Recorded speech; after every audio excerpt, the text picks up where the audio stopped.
Bienvenue dans cette nouvelle vidéo. Dans cette vidéo, nous allons voir les différentes opérations de courtage qu'un courtier peut effectuer sur la plateforme e-money. Allons-y, nous allons nous connecter.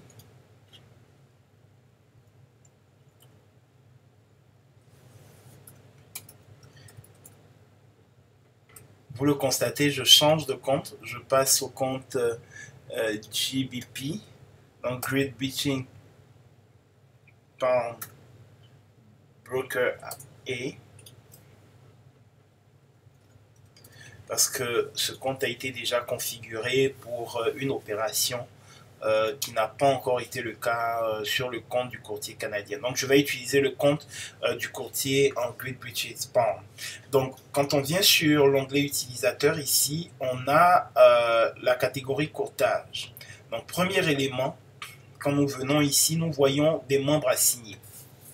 Ce qu'il faut savoir dans un premier temps, c'est qu'un courtier va essentiellement dépendre des commissions qu'il va percevoir sur les opérations réalisées par les membres qui sont assignés à son compte.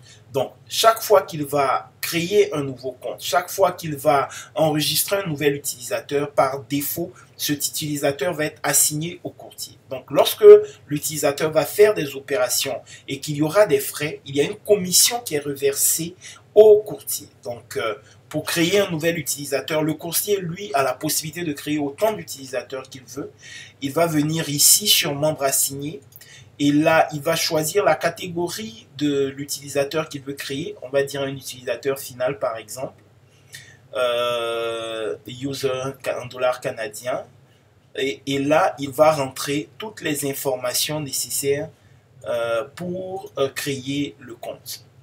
Donc, quand je reviens à membre assigné ici, vous voyez tous les membres qui sont assignés à lui. Étant donné que c'est un utilisateur, là, on a en Great British Pound le courtier, il va créer essentiellement des utilisateurs en Great British Pound qui auront des comptes dans la même monnaie locale que lui.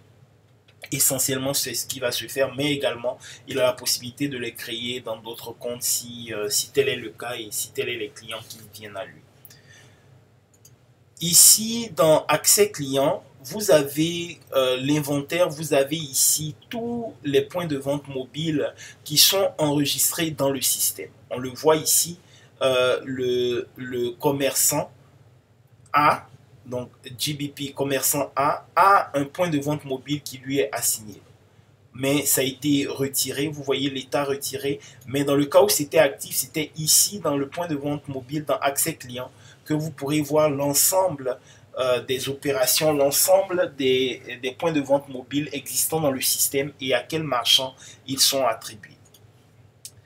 Dans liste de public postage, vous pouvez, en tant que courtier, envoyer des messages aux membres qui vous sont assignés. Donc, soit des messages SMS, soit des messages courriels. Donc, il peut décider et aux utilisateurs, il va choisir les utilisateurs qui lui sont assignés. Il peut en mettre plusieurs et envoyer le message et cliquer sur envoyer. Et là, il a choisi SMS. Et donc, là, par exemple, vous avez entendu mon téléphone sonner.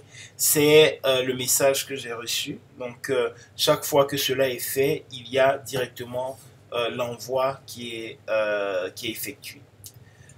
Ici, le courtier a la possibilité de avoir une vue d'ensemble de tous les paiements réalisés par les membres qui lui sont assignés. Donc, il va voir les frais de transfert, il va voir les commissions par défaut qui lui sont attribuées. Il va pouvoir avoir cette vue. Il n'a pas tous les accès qu'un agent a, mais il a une vue quand même globale de ces utilisateurs-là qui sont assignés à lui. Il peut également voir l'ensemble des soldes. Bon, comme c'est un compte GBP, donc il n'a aucun utilisateur en dollars canadiens. Donc, mais si je viens en Great British Pound Account, il voit ici les soldes de tous les utilisateurs, de tous les membres qui lui sont assignés. Donc voici pour cette vidéo, faisant un peu le tour de l'ensemble des opérations de courtage et l'ensemble des opérations que le courtier peut effectuer sur depuis sa plateforme Imane. On se voit dans une prochaine vidéo. Je vous remercie de votre attention. À bientôt.